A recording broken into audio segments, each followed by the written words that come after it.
Greetings and welcome to the Wilmette Institute's recurring webinar series. Our objective is to highlight the immense diversity of the Baha'i teachings and the ways they contribute to the contemporary world, particularly to the prevailing discourses of society. In today's session, the Ras hḥ-i-ʻAmá in living color, we will listen to Karen Webb as she delves into the theme of Baha'u'llah's first known revelation, a poem. All of our webinars are free, live streamed on YouTube and accessible later on SoundCloud, Amazon Music, Spotify, and Apple Podcasts. We hope you enjoy the program and invite you to share it with others. Feel free to use the Q&A button on the bottom of your screen to ask questions. We will address them after the presentation is over. To move on a little bit with some announcements before we actually begin the program itself, we have an upcoming course, the certificate program in social transformations course, Transforming Education, Knowing, Learning, and Being, a course that starts on the 24th of January of 2024, not that long ago, long from now actually. And if you're interested in learning more about it, email us at learn@wilmetteinstitute.org. So that's a very interesting and exciting course. That is a course that's part of one of our certificate programs that we're attempting to accredit. And so it is a graduate level course, though it can also be taken at an undergraduate level, and it's worth 3 credits. So it's either once we're accredited or if you can transfer it back to your home school. But it's rigorous, so we're looking forward to students who are really willing to work. Then, moving on here, we have extension courses coming up in January and February that are worth highlighting for a moment. We have 3 in January: Fostering a Baha'i Identity and Family, starting on January 10th. Writing creative content for the course Our Story is One, which will start on also January 10th. That particular course is run by Sandra Hutchison, who does our creative writing courses. And then finally, Baha'i Perspectives on Agriculture and Food, that begins on January 24th. Continuing on through our list of courses here, in February, we have 2 courses that are worth mentioning: Anti-Black Racism in the United States and Building a Unified Society, that starts on February 21st, and then Interfaith Dialogue and Collaboration, which starts on February 14th. So those are all our extension courses. They're not for credit, and you can easily obtain more information from any of them by going to learn@wilmetteinstitute.org. Now, to introduce our speaker today, Karen Ann Webb, whom I have known since, dare we say it, 1997, I believe.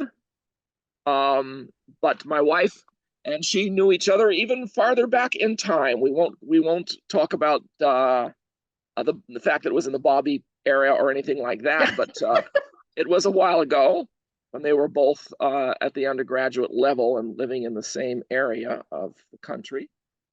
After a lifetime of service in women's health care, business, journalism, and parenting, Karen Ann Webb got finally the chance to pursue her dream of studying religious studies. She's just finished her thesis, a comprehensive English biography on Qudus, which we hope will be a future webinar at some point. And soon she will graduate with a master's degree at the United Theological Seminary of the Twin Cities in St. Paul, Minnesota, as a result of this thesis, of course, which is her master's thesis. She's hoping to go on for a doctoral at some point, but in the meanwhile enjoys wilderness hiking, role-playing games, ballet, and putting the finishing touches on a fantasy series that, while it never mentions the faith directly, incorporates a lot of its principles. Sounds like the novels I write as well. She makes her home in the Salt Lake City area with a husband and 4 children, all adult, 1 human, and the rest feline. I didn't know you had 3. I only have 2 cats. So that's our introduction to our speaker today. I'm very much looking forward to hearing Karen's presentation. Welcome, Karen. Thank you for joining the Wilmette Institute's webinar series today, and I will now close my camera and stop sharing my screen and turn it all over to you. Thank you very much. Thank you, Rob. Welcome, everyone. Thank you for coming to my little talk about the Ras hḥ-i-ʻAmá. Let me say from the beginning, I am very much a small person standing on the shoulders of giants. A lot of this is collated. I do not myself speak enough Persian or Arabic to actually have done a translation. We believe that the Ras hḥi-ʻAmá was the first thing Baha'u'llah revealed after his visit in the Siyah-Chal from the Maid of Heaven. So that would be 1852. We did not get an official translation until 2018. If you have a copy of Call of the Divine Beloved, it's the first entry in that book, which also includes a new translation of Seven Valleys. So I want to look a little bit at why it took us 166 years to get a translation. I've sent a packet to one of the Wilmette Institute workers who will try to share it with you. And in that, with his permission, Adib Taherzadeh collated 5 or 6 different provisional translations of the Ras hḥi-ʻAmá, and it looks like it takes up a lot of pages, but I had to do 1 verse per page. He compares the provisional translations that were available at the time he did the collation. I've added both the one from Call of the Divine Beloved and 2 of the translators, Dr. Stephen Landon and John Wigley, took a second run at it, so their material is there too. It'll look like a really fat packet, but I think there's some material in there you might enjoy. I love that I found this before I wrote the paper that this talk came from. It's in a small book called Stories of Baha'u'llah. We'll see in a moment why just the word Amma from Ras hḥi-ʻAmá perplexed, I guess, the translators, but this may give you some feel for why this was a challenging tablet to translate. The imam of that mosque asked of my Baha'u'llah's perspective of my city and country, to which I replied, "My dwelling place is called Amma." "What kind of city is it?" he inquired. "Its sun is never beclouded," I replied, "and its moon is wreathed in light. Even its stars are bright. With streams flowing, the land's luxuriant, the trees fruitful, and flowers always in bloom. Its bounties are endless, and its favors know no bounds." The imam was much amazed and said, "Never has a city bearing this name and matching this description come to our attention. Oh, that we could be dwellers in that city as well." And I think that's a lovely introduction to the whole concept of Amma, which literally means cloud.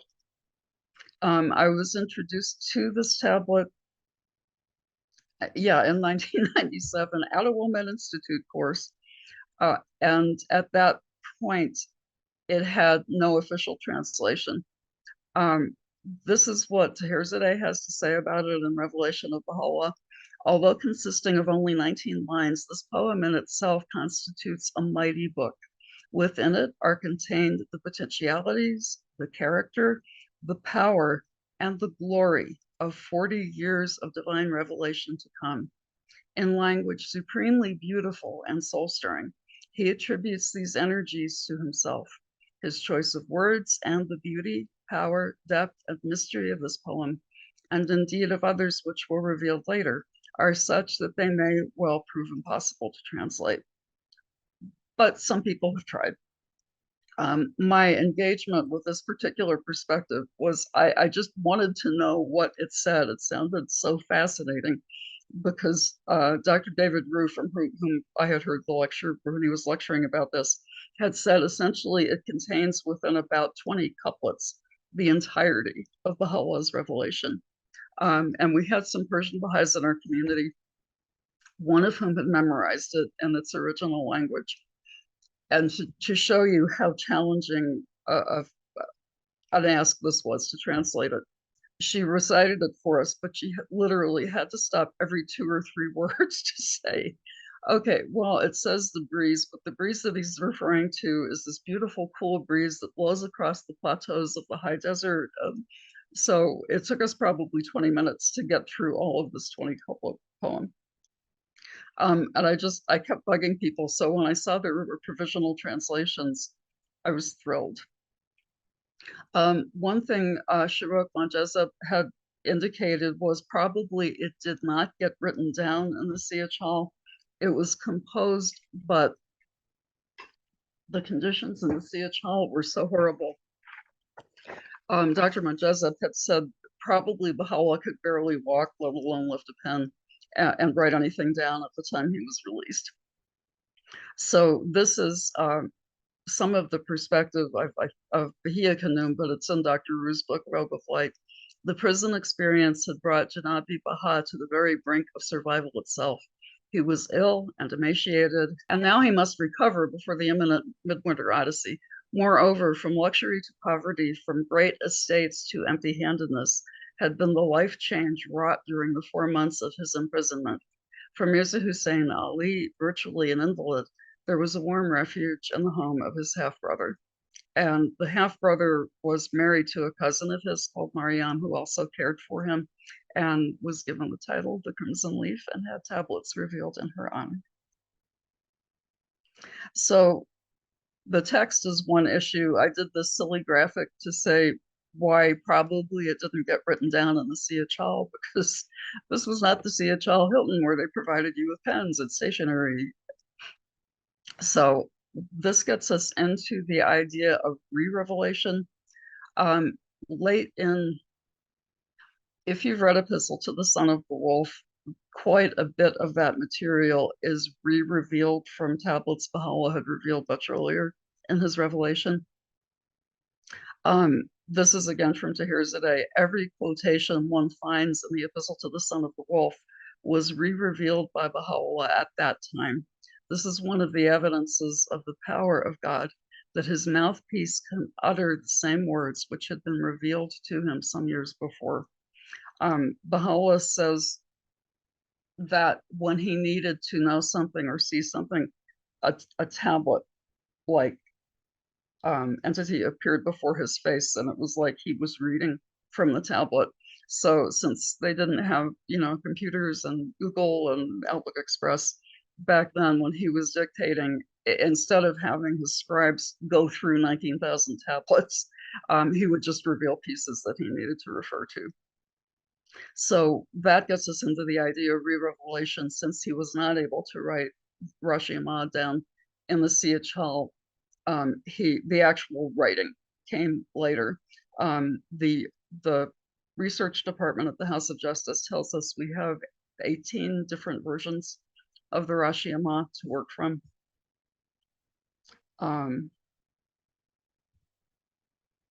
So let's dive in and do a little bit of looking at the language that's used. Dating, honestly, there are some scholars I've read who say probably the Ras hḥi-ʻaMá existed in a rudimentary form because parts of it were being chanted by the friends before Baha'u'llah was thrown in the Siyah-Chal. One thing I wanted to look at, because we will get into the Baha'i mysticism that includes the 5 kingdoms that start with Ahud, the Maid of Heaven that appeared to Baha'u'llah, and who is mentioned when we get to couplet 15, she will be there.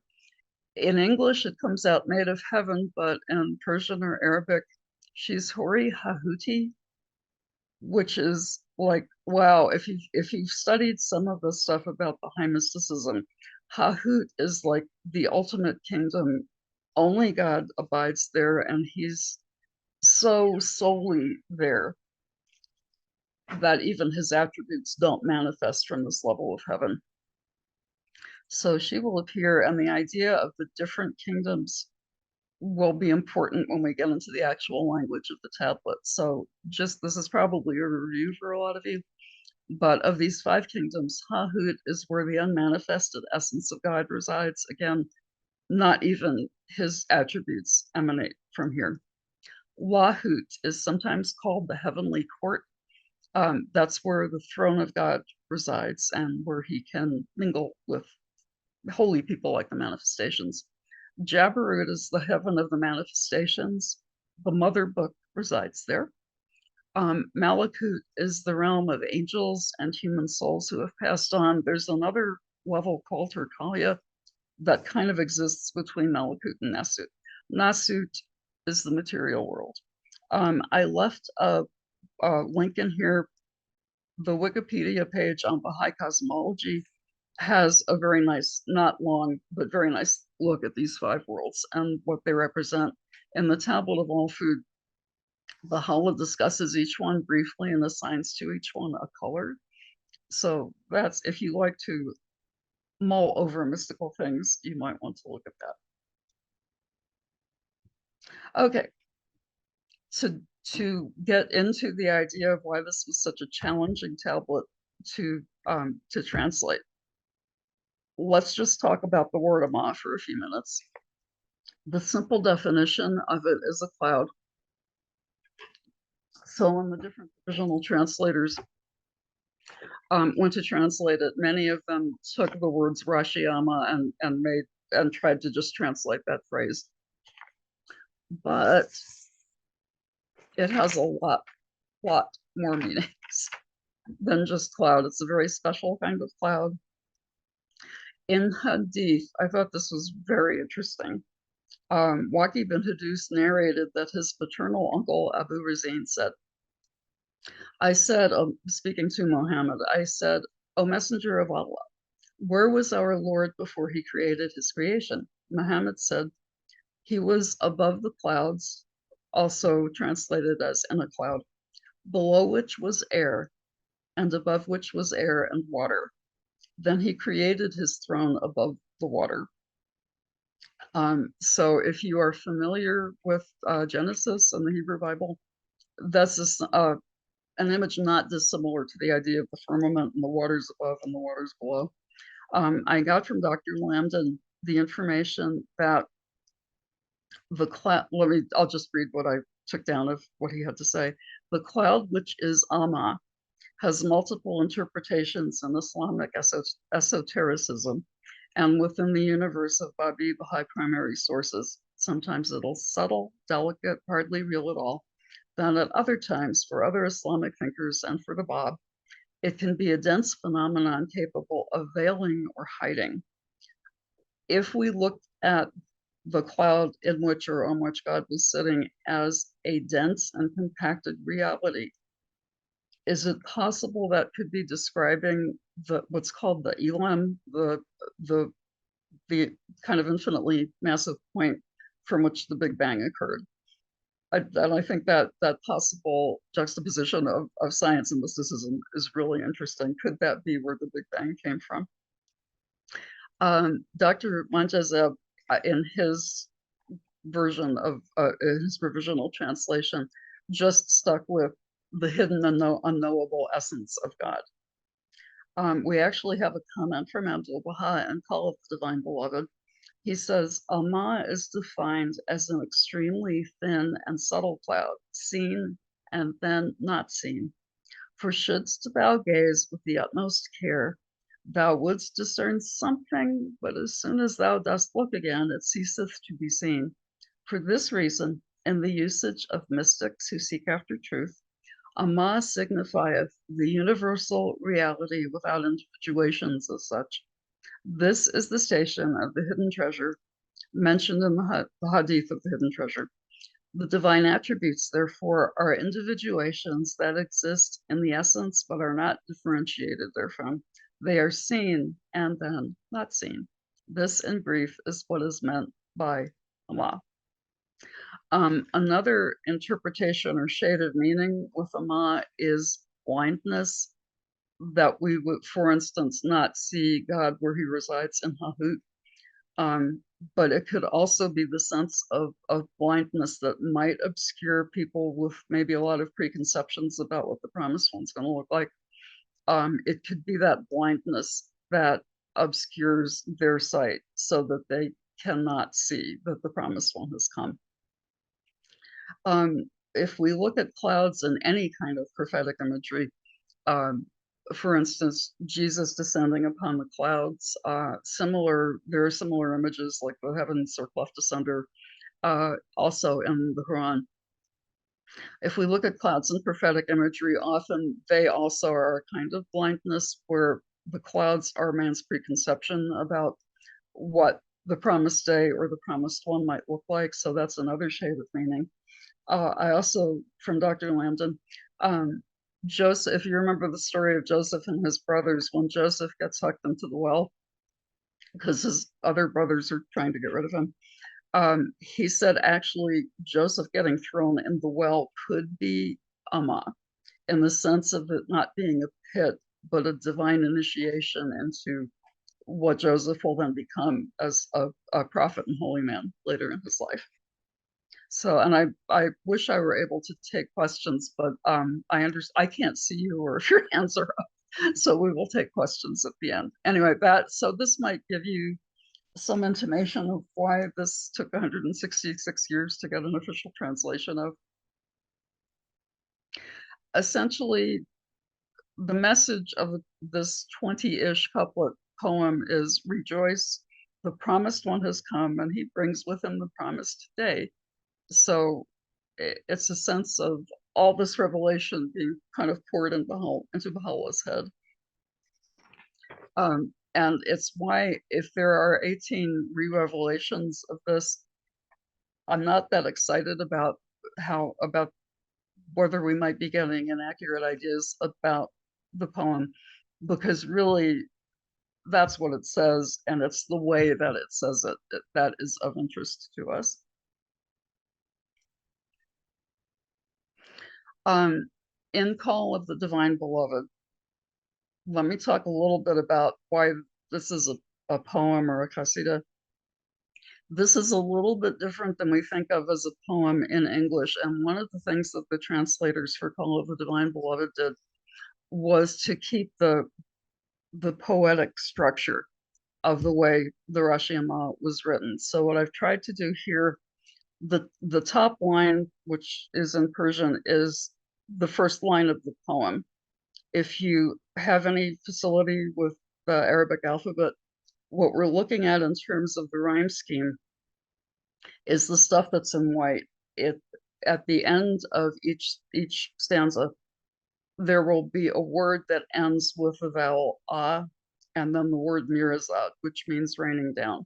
So we have la, baha, vafa, fa, 18 different versions of things that rhyme with a. So each couplet will rhyme with the word that rhymes with ah and mirazat. So 20 things that are ultimately raining down on us.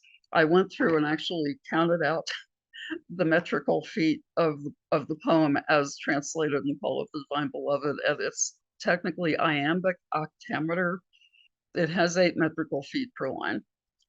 Occasionally that drops down to septameter, so 7 metrical feet. It's also written in, it's essentially Persian grammar, but with an Arabic vocabulary. So I don't have to say that every time I refer to the language. I made up the word Persiabic as the language it's actually translated from. And we have a fun thing. When I was thinking about how to communicate if you don't have the Persian in front of you, what the rhyme scheme looks like, it hit me that this song, The Lonely Goatherd, from The Sound of Music, which some of you may be familiar with, actually has the same rhyme scheme. So I thought we could listen to a minute or two of this.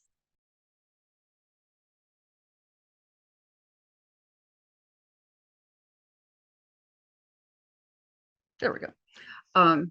That was Julie Andrews with her 4-octave range and the Baird marionettes, which I was lucky to see when I was little. They were fantastic. But if you could listen to the wording, goatherd then takes the last syllable herd and then rhymes the goat part. So men in the midst of a table goat herd. So it's a very, very similar rhyme scheme. You just have to kind of pretend that herd has 2 other syllables in it. So the last 4 syllables of any stanza in this are kind of where you look for the rhyme and the meter to kind of reach its apotheosis. So let's take a peek at the actual text. 'Tis from our rapture that the clouds of the realms above are raining down. So clouds of the realms above is how they're translating Ras hḥ-i-ʻAmá in this version. 'Tis from our anthem that the mysteries of faith are raining down. Let me introduced this idea of the roughly 20 couplets. Dr. Manjazeb and Julio Savi both feel that the first part of like the first 6 to 8 verses concern the Bab. Savi then goes on to say kind of the second half is about the Baha'u'llah. Dr. Manjazeb made it a little bit more sophisticated, saying the first part is the Bab, the second part is kind of a transition, and the last part's about the Baha'u'llah. And rapture, in this sense, it's not the Christian eschatology where some number of righteous people will be taken up to heaven. It's rapture in the sense of passion or joyful bliss or ecstasy in the non-material sense. In the second hemistich, the second half, mysteries of faith can carry a reference to the covenant of the Bab. One other comment I found was the first half of the poem it's descriptive of what the revelation kind of felt like or seemed to Baha'u'llah.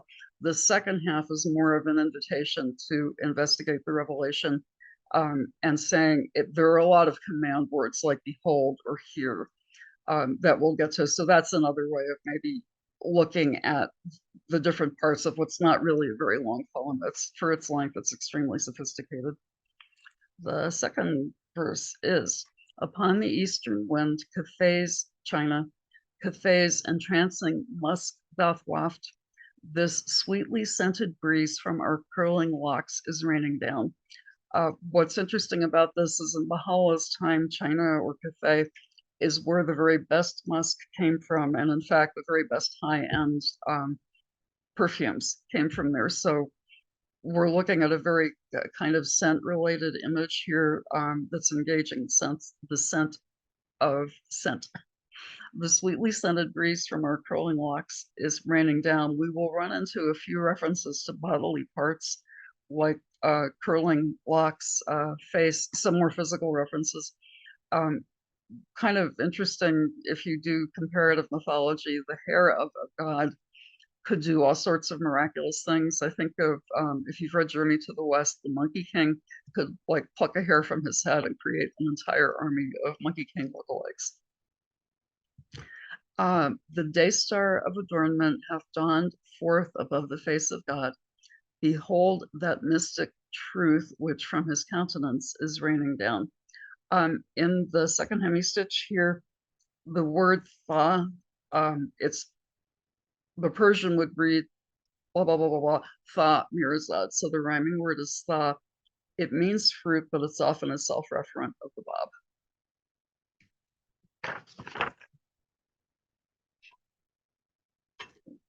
Also, in the next one, the sea of purity hath from the wave of true reunion surged. This precious, rare bestowal from our rapture is raining down. In this one, ha is the rhyme that precedes mirzad, and again is a self-referent to the Bab. Let's see, number 5. The treasuries of love lay hid within the very heart of Fars. From out this treasure trove, the pearls of faithfulness are raining down. So it would be hard to miss that the pearls of faithfulness may refer to the covenant that the Bab had, that his followers should go out and look for him whom God shall make manifest. There are some versions where instead of 20 stanzas, there are 18 or 19, or in one case, even 12. In the ones with 19 and 18, this is the one that's most frequently omitted, just as a fun fact.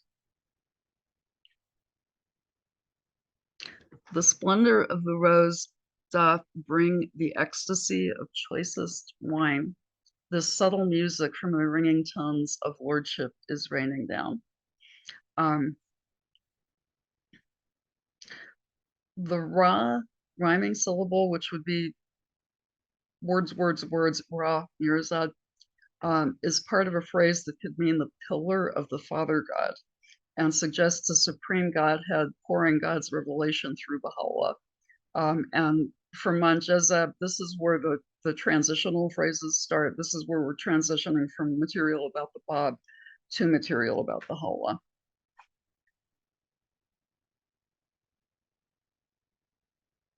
The trumpet blast of judgment day, the joyful bliss of heaven's call. Whoops.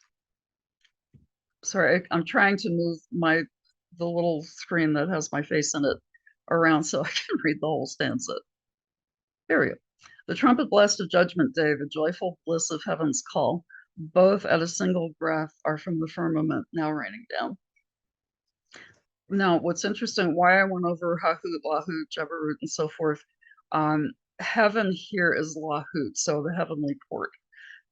So there's a little bit more texture or depth to just the joyful bliss of heaven's call. Heaven is specifically, it's not where God resides in Hahut. It's not even where we find the manifestations in Jabarut. It's Lahut specifically, the heavenly port.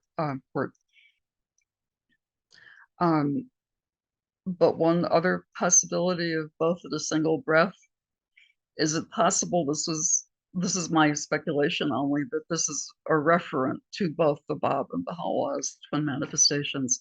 So both at a single breath from God, both the Báb and Baha'u'llah's revelations are raining down. And of course, the trumpet blast of Judgment Day is all over the book of Revelation, all over Judgment Day parts of the Quran. Should be familiar if you have a passing knowledge of either Christian or Muslim scriptures. Now, this is interesting. The day of I am He is made to shine resplendent from our face. The age of He is He. From out our flowing cup is raining down. There are traditions that in the promised day, the promised one would begin to speak in the first person with the voice of God rather than in the third person as God's messenger, or the messenger standing apart looking at God. So the day of I am He is the way this poem expresses it.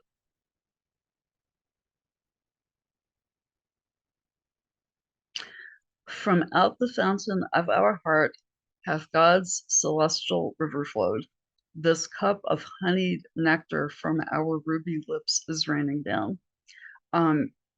This is referenced specifically to some images in the Quran. In paradise, there is I get confused. One is a river and one is the fountain from which the river flows, which are Kawthar and Salsabil.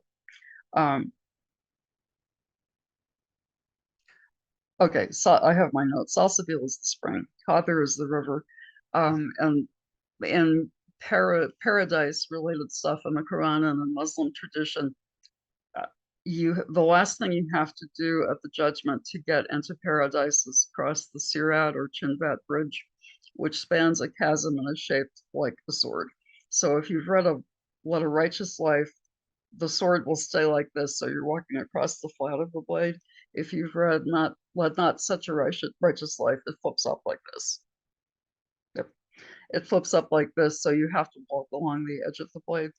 And then if you make it to paradise on the other side, Muhammad himself will come with a goblet and dip out some of this water to quench your thirst. So that's kind of a fun reference for this. So we have water images, liquid images, taste images, lots of stuff in this one verse. The day of God hath been fulfilled, for lo, the Lord hath been unveiled. Absolutely nothing in that could be misconstrued. This wondrous message from the melody of Ta is raining down, and just Ta, the way Fars was Fa was the province of Fars where the Báb came from. Ta is Tehran and Baha'u'llah. This is where Dr. Savi would have said the second part that is completely a reference to Baha'u'llah starts. And that's a pretty good verse to start it off with, is just the day of God is here. Get on board with us. And in the next one, and let me move this around again. Behold Baha's outpouring grace, the bounty of the clouds above. So the clouds above is Ras hḥ-i-ʻAmá, the title of the poem, which merged into a single song, and God's own voice is raining down. This could, again, this is my speculation, the second hemistitch, the B hemistitch, the reference to God's own voice is something that relates to it's the day of God and the day of I am He is here. So if you've read a lot of Baha'u'llah's writings, you know he speaks in many voices. The pen of God, he speaks as God himself from time to time, very much in the first person. I think this is a little bit more of maybe God language, and bringing to our attention again that this is the unique day in which the revelator is speaking with the voice of God, not just saying, God spoke to me and I'm telling you what he said. Behold the Lord's Leviathan, behold his sacred countenance. Behold the blessings of the heart that from his throne are raining down. Leviathan is a monster in the Bible, but it's the Lord's Leviathan, so a great critter of some kind, and it's a sea creature. So we're getting a lot of water images in this poem. Behold the poem of paradise, behold the warbling of the dove, behold the glorious hymns that in the purest light are raining down. And this is such an amazing verse because it kind of it wraps up almost every sense that you have is addressed in this particular stanza. The palm of paradise is also called the tuba tree, and is related probably to the cedar tree or Sidratul Muntaha, that is the tree beyond which there is no passing, i.e. the manifestation. Warbling of the dove is sometimes how Baha'u'llah refers to the mystic nightingale or the mystic dove is speaking. So there's the tree, there's a dove warbling, there are glorious hymns, and you're standing listening to them in this pure light. So it just, wow, the image, if you were to try to draw that out, is just amazing in this particular stanza. Behold the soul entrancing song, behold the beating of the drum, behold the sacred rhythms that from our hand are raining down. Or let's see.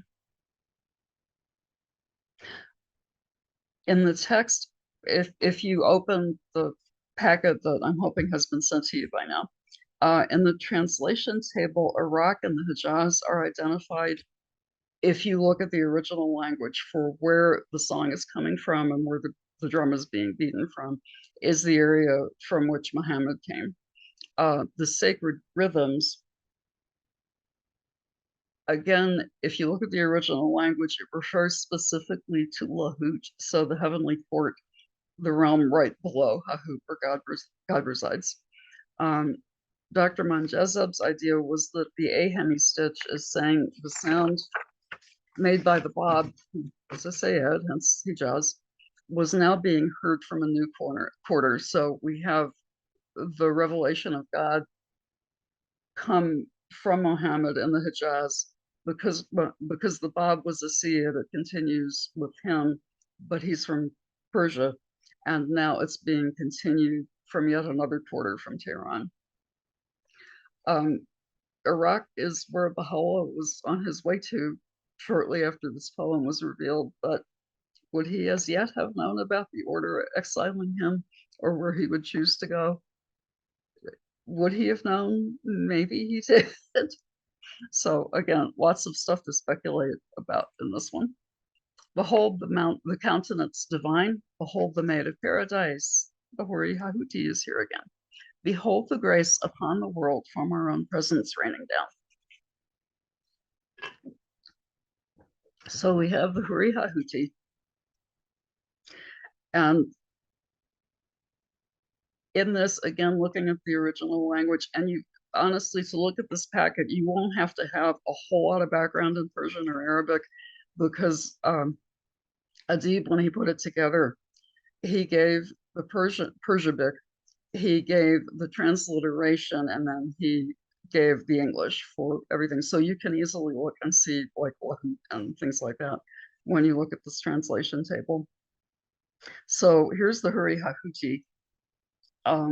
Now, the divine countenance is referred to as being in Lahut, the heavenly court.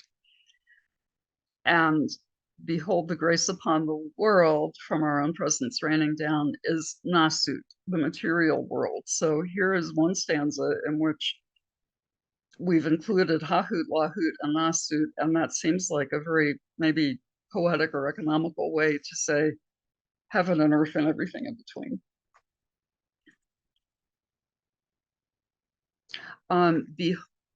Behold the everlasting face, behold the chalice bearer's charm, behold the crystal draught that from our brimming cup is raining down. Now, the use of chalice bearer, a lot of people to preserve the rhythm, and this includes Call of the Divine Beloved, say cup bearer rather than chalice bearer. And that was not a randomly chosen word, but both a chalice bearer and a cup bearer have a lot of religious symbology. A chalice bearer often would be, for instance, in the Christian church where you receive communion, the chalice bearer could be the person that brings around the chalice with the Eucharist in it. So an important adjunct to the priest who's administering the communion. The cupbearer traditionally, and this is so interesting, was the person, he was a person of very high rank in the court, and he served the king his dinner and also tasted it. He was also the food taster who made sure it wasn't poisoned. And if you look at Baha'u'llah in relation to this particular image, there almost isn't a better image than that he is keeping poison from getting into the Word of God. And he's assisting God as the ruler of the universe in creating his revelation and giving him his revelation. I think that's a very interesting use of language. And of course, the cupbearer, the chalice bearer, had a crystal draught in the chalice. Behold the fire of Moses, see his hand that shineth white. Behold the heart of Sinai, from our hand all raining down. And here we see, this is kind of another, maybe what we would call a reference to like a span of time or a span of space. Behold the fire of Moses, which he saw in Mount Horeb, and see his hand that shineth white, as he showed to Pharaoh to prove that he'd been invested with the divine revelation. Behold the heart of Sinai, from our hand all raining down. So we have Moses dealing with the Pharaoh, and then we have a reference to the heart of Sinai, which is where he got the 10 commandments. And we occasionally see Baha'u'llah referred to as the speaker on Sinai. Hear ye the sodded lover's sighs, behold the garden blooming fair. Behold the bliss that from his presence in your midst is raining down. The hear ye the sodded lover's sighs, and behold the garden blooming fair is probably the most controversial phrase in the entire poem, because it's, like I said, my Persian and Arabic aren't that good. Like I could not have translated this myself, but I know enough to know sometimes the difference of one vowel can completely change the meaning of a word. And apparently between Bustam and Bastam, that's the controversial word in the poem. One way it means this: hear ye the sodded lover's sighs. If you use the other vowel, it refers to being like captured and bound, but in this sense, it's captured and bound by the Spirit of God. You're so entranced, you're enthralled to God. So just that's something to be aware of. Or there are two different ways of looking at the specific, the a hemistich. Behold the bliss that from his presence in your midst is raining down. And we might see, and we're almost to the end, we might see a little recapitulation here. Behold the radiant face of Ha, behold the beauteous robe of Ba. So Ha, 5 refers to the Bab, Ba, obviously Baha'u'llah. So we have the radiant face of the Bab and the beauteous robe of Baha'u'llah. Behold the lordly grace that from our pen is raining down. Might suggest to us how very intertwined the revelations were. Um, the vessel of the Advent, this, the clouds of limpid waters, these, the trill of songbirds, this, from our fleeting wellspring raining down. And this is kind of serves as maybe a little apotheosis. It's different from the one that preceded it. Um, in the Persian, the rhythm is a little bit different in this than it's been for the rest of the poem. So maybe a break in the rhythm. Let's think about what we've learned in this poem. So that is a rough run through of the poem. What I did with this, calling it the Ras hḥ-i-ʻAmá, living color, I really felt that even if you don't have the Persian or Arabic or the Persian to read this in the original language, you can get through it and pull a lot of imagery that might provoke some thought out of it, because the images are so vivid. They address every single sense. They address some very mystical concepts. So I went through it and did this. I color coded it. And I wish we'd had a way to do this together so that you would have a chance in the class to try this for yourself. I went through and color coded water images, bodily images of any sort, so hair, hand, face, sensory images that weren't music. There's quite a bit of musical reference in this. What I called precious treasures, and then spiritually metaphorical images. And from that, if you go through that and pull out the images that way and kind of color code them, there's practically nothing left. There's, like the order behold, or there's an adverb here or an adjective there. Almost all of the language in this has some meaning. There are no words wasted. It's just barely enough to connect the images together. So just for example, Cathay's entrancing musk, it's the senses, the sense of smell, and the sweetly scented breeze, sense of smell. Our curling locks is a bodily image, and like I said, in like world mythology and world theology, bodily parts of a godlike creature, in which category I put manifestation. They do lots of magical things, like the Monkey King making the whole army, plucking a hair from his head. Day star, lots of light images. Face of God, again, a bodily image. His countenance, a bodily image. One thing I thought was interesting, there are a few bodily images that refer to the mouth and things emanating from the mouth, which, if you think about it, might just be saliva, which sounds odd, but then you think, for instance, in the Gospels, this is how Jesus cures blindness. He takes some of his saliva and either puts it right on the blind person's eyes or mixes it with dirt and has kind of a mud that he puts on their eyes, and that cures them of blindness. So there's a lot of interesting thought that you could have around the idea of maybe what's something that might not be as palatable, like saliva, how that has actually been used in the past to indicate the manifestation's power. And of course, to cure blindness is pretty good because you've got spiritual blindness that you're curing. So I think I'm going to stop there because I've been talking for nearly an hour, and I bet some people have questions they'd like to ask. Thanks a lot, Karen. That's fascinating. Do I stop the screen share now? You don't. You can leave it up if you want. You can stop if you want, but if someone asks a question about a specific slide, you can pop it back up then too if you want to. This is really very interesting, and thank you very much. I'm intrigued that you said the Lonely Goatherd similarly has several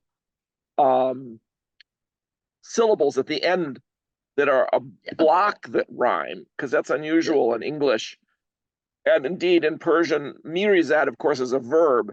So you always have that at the end of the line. And so you have to actually have the rhyme scheme the next to the last syllable and the next to the last word, which is interesting. And so that it's a really interesting similarity that's interesting. I think we have to be a little careful about the issue of the rhythm of the poem, because in Persian and Arabic, there are a certain set of standard rhyme schemes or rhythm schemes, long, short vowels. And I'm sure Ras hḥ-i-ʻAmá follows a particular one. I haven't scanned a Persian poem for 35 years, so I don't remember how to do it anymore. But there is a way of going through it and marking the long and short syllables, and you'll find that there's a certain pattern to them. And I suspect the difference, but it looks like septimeter versus octameter has a lot to do with that, because in Persian there are places where words that appear to be well, for example, the verb was bud, B-U-D, which would be a single long syllable, sometimes gets in Persian bovad. Bovad becomes two shorts, and it's still written B, Vav, D, you see, but they've stuck two short vowels in there to take that word and make a single long syllable to two short syllables. And so that's the kind of thing you can't necessarily see just looking at the Persian. You have to know the rhythmatical scheme of that particular poem in order to be able to figure that part out. And it's actually very important because obviously the spelling is the same because they don't write the short vowels.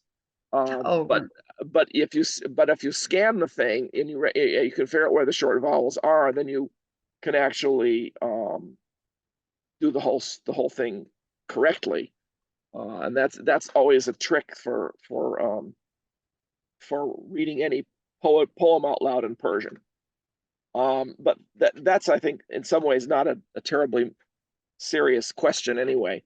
The other thing that occurs to me is that if this particular screen that you can see right now, if you look at the raining down, you'll notice that there are some of these kinds of things, like this sweet scented breeze is raining down. Obviously, in English, breezes don't rain down.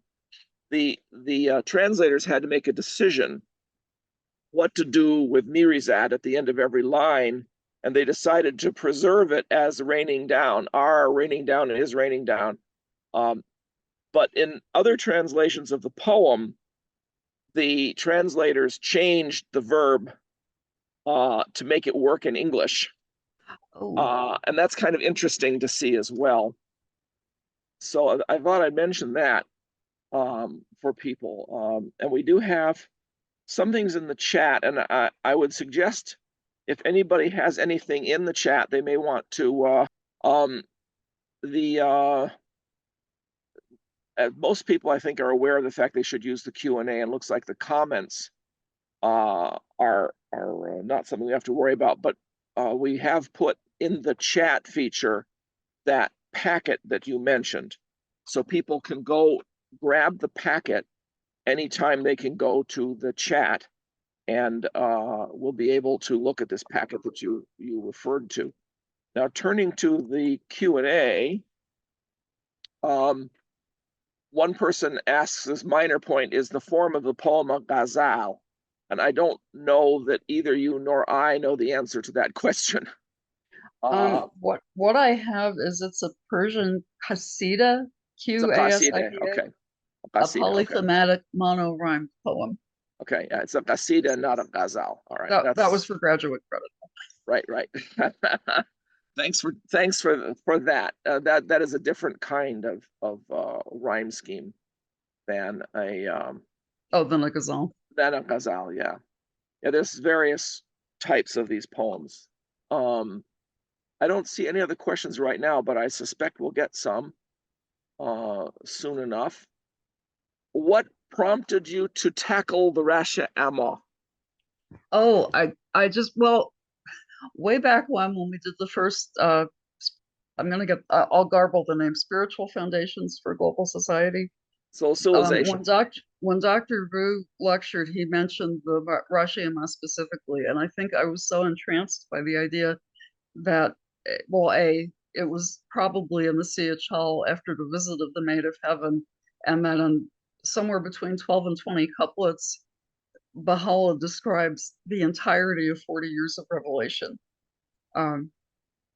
I kept pursuing it. Like I said, I asked my Persian friend who knew the Persian book by heart what it said, and she literally had to stop every 2 or 3 words and explain, well, it says breeze, but it means the specific breeze. Or ruby lips, I remember. It said lips are a red stone of some sort. So I guess ruby is maybe an interpretation of that, but it just sounded so fascinating. And then when I got the chance to do, I think it was Baha'u'llah's Revelation, the Wilmette Institute course, which my seminary did accept for graduate credit.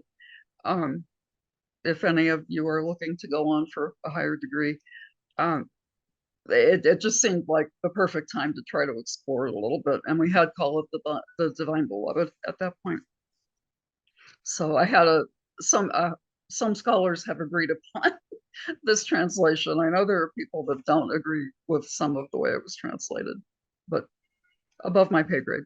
Yeah, I suspect this is the poem that Rihya Khanum mentions in The Priceless Pearl, where Shoghi Effendi mentions a particular poem is untranslatable into English, and he proceeds to go over it with her for some hours, and and then says, see what I mean? That's probably the Ras hḥ-i-ʻAmá.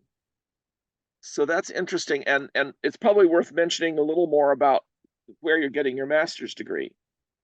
It is. Talk a little bit about that. Yeah, I go to a place called the United Theological Seminary of the Twin Cities. It's a UU affiliated seminary, and I learned about it because somebody else in yet another Wilmette Institute class was getting her master's in, I think it was interfaith chaplaincy. Yep. Emily. Yep. Emily. And what was exciting about United is they would let you do a certain amount of coursework that was from your own tradition. It's an extremely inclusive seminary.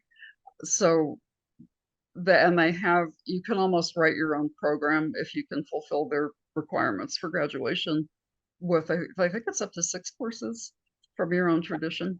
Yep. So that was exciting, and it's been an experience. I just have learned so much.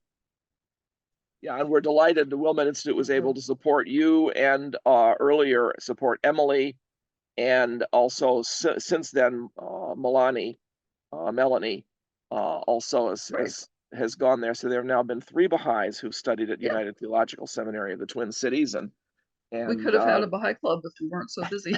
if you all had been there at the same time too. But it turns out, were you actually ever able to visit the campus? Because you were mostly doing this online. Yeah. I did a hybrid of the second half of the Hebrew Bible class, and I'm thankful I got Carolyn Pressler at that point was giving the Hebrew Bible content, and it was the last semester she taught before she retired. So very, very lucky to have had her, and I would have traveled a lot farther to do a hybrid with her. So yeah, I've seen the campus. That's good. We have a comment, two comments here. Farzad says, "What a beautiful and painstaking work. Thank you so much for your work. I truly benefited from it, even though I am Persian." And that's a high compliment. Yes, that's quite nice. And Chad adds that if anybody wants to hear the poem read in the original language with the transliteration and the translations, he provides a link from the Utterance Project, where the Ras hḥ-i-ʻAmá is up and available. So that's also is that useful. Chad, is that Adib reading it? It might be. I don't know. The Utterance project is by Adib, it seems to me. Yeah, Adib Masumi. It is, and my husband's learning by rote some of the materials that he's posted. That's, if you haven't investigated that site, I feel like I'm doing ads. And yeah, the Utterance Project is great if you're looking to try to learn some of the works of Baha'u'llah in Persian and Arabic. Yep, it really is quite something. Really is quite something. I don't see any other questions yet, so let me see what else I can come up with. How long did it take you to do this work? And you did it before you started at United, didn't you? Did you finish it afterwards, or how did that work?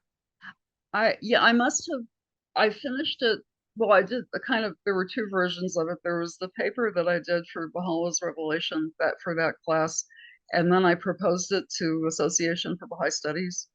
So they let me, I wasn't like a live presenter, but a number of us, they invited to do videotapes of our presentations. So it was one of those, and surprisingly, they said it got a fair amount of traffic even after that year's ABS conference. So that's always nice. And I'm trying, there are some things that might seem overwhelming or inaccessible to someone who doesn't have a good grasp of Persian and Arabic. So with some of these, I've been trying to maybe create a bridge for people that would like to study, but fear that they don't know enough yet. And hoping that would be some kind of an act of service to the Baha'i community. Very good. And you've been talking about going on and getting a doctorate in religious Yes. studies.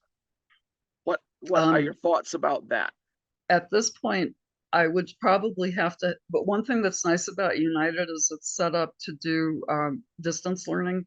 So you come to class, but it's a Zoom presentation with a lot of people that are in the class physically. And that served us well during COVID because we didn't have to interrupt classes. We just went from a third of the class being online to everybody being online. But yeah, I'm looking around for a program that I could do at least partially as a distance project. And I know that I'm with family concerns. I'm not in a position to pick up and move right now. Chad asks about the translation of Mirizad. He said Steve Phelps said that it's not a hard rain, but more of a misting. Oh, okay. Because certainly, if you look in there, in the packet, people have some of the provisional translations are titled like Mists of the Unknown rather than Cloud of the Unknown. And that, with Abdul Baha saying it's the sort of thing that you look or you see it out of the corner of your eye, then when you look back, it's not there anymore. I think this is probably also a good interpretation. Thank you for pointing that out. For Ammah, especially. Yeah, the verb here is rikhtan, R-I-K-H-T-A-N. And anybody who wants to Google rikhtan can find the range of meanings of rikhtan. As I understand it, it means to pour or maybe to drip sometimes, if I remember correctly, but you can easily look up rikhtan, and the present tense stem is riz, R-I-Z. Rikhtan riz is the form of the verb. But I don't recall my Persian well enough to go beyond that.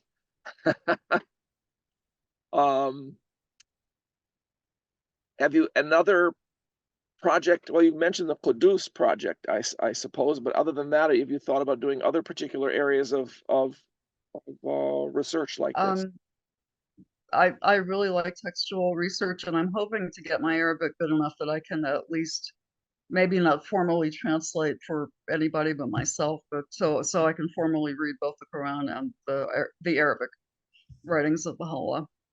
So, and I have to say, God bless Duolingo for the Arabic that I do know, because it finally helped me to get the alphabet, which was really tripping me up. Yeah, the alphabet takes a while.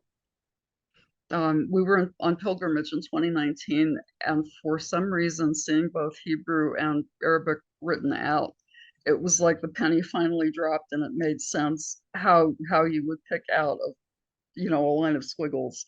There's a B and there's an S and there's an SH. Suddenly, it finally started to make sense. So 4 years ago, I started seriously trying to study enough Arabic to read the Quran. Good, that's excellent. And I'd point out for anyone else who's trying to do that, there's a Yusuf Ali translation that color codes everything. It has the typical Yusuf Ali translation has English on this side and Arabic on the side. This one, they go line by line, and whoever it is that did this color coded everything. So because the syntax is so different, so you can see that this couple of English words over here relate to this Arabic word over here. So it kind of gives you a feel for the syntax, which is also challenging. Yeah, that'd be really helpful. That'd be very, very But helpful. but I learned I learned a lot of kind of peripheral things. So people know my master's project or master's thesis ended up being a comprehensive English biography of Camus, and because we don't have one, and I don't know why. So I thought I would tackle it, but I learned a lot of peripheral things, like there are multiple primary sources and kind of multiple chains of narration. So you do have in our primary of one removed texts, there are different ways of explaining different events and even like the timing or the number of people. And I finally decided some of that, even though we're very close to these events in a historical sense, and even though the even though we had eyewitnesses, like if you look through Nabil, he's always saying so and so. He identifies who told you this, or if that person narrated someone else's story, you have that information.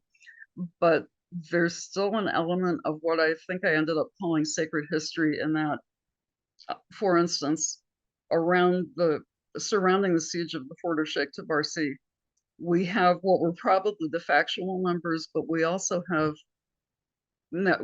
reference to that Mullah Hussein would die with 70 or 72 righteous men. 72 or 70 is the number of people that were with the Imam Hussein when he was martyred. There's also a reference to the number 313, and that was the number traditionally said to have been with Muhammad at the Battle of the Wells of Badr, plus 313 righteous men will stand with the Qaim. So I think there's some element of sacred history type, not propaganda, but where they're indicating maybe let's look at this in a more mystical way than just a whole bunch of people died. Yeah, that's very interesting. Yeah, that was not a historian. I'm definitely more of a theologian. And then reflecting on what was Qudus, we don't know that much about it. That's very good. Well, I've enjoyed reading your master's thesis on Qudus, and I know we'll be arranging your defense for it in about a week and a half. And at that point, you will be ready to graduate with your master's degree. And I'm delighted that you've been able to do that work, and really very happy that you've been able to share with us today about the Ras hḥ-i-ʻAmá. We don't have any other questions, so I think I can wrap today up for us. I want to thank everyone for joining the Wilmette Institute webinar today. We hope that you will share some of the ideas and information that you have heard today with others in conversation, and please tell others about this webcast. We look forward to seeing you at a future webinar. This is, of course, our last one for 2023, and there are none yet planned for 2024, but those will be announced once they're up and available. So thank you, everyone. Have a good remainder of your weekend, and goodbye.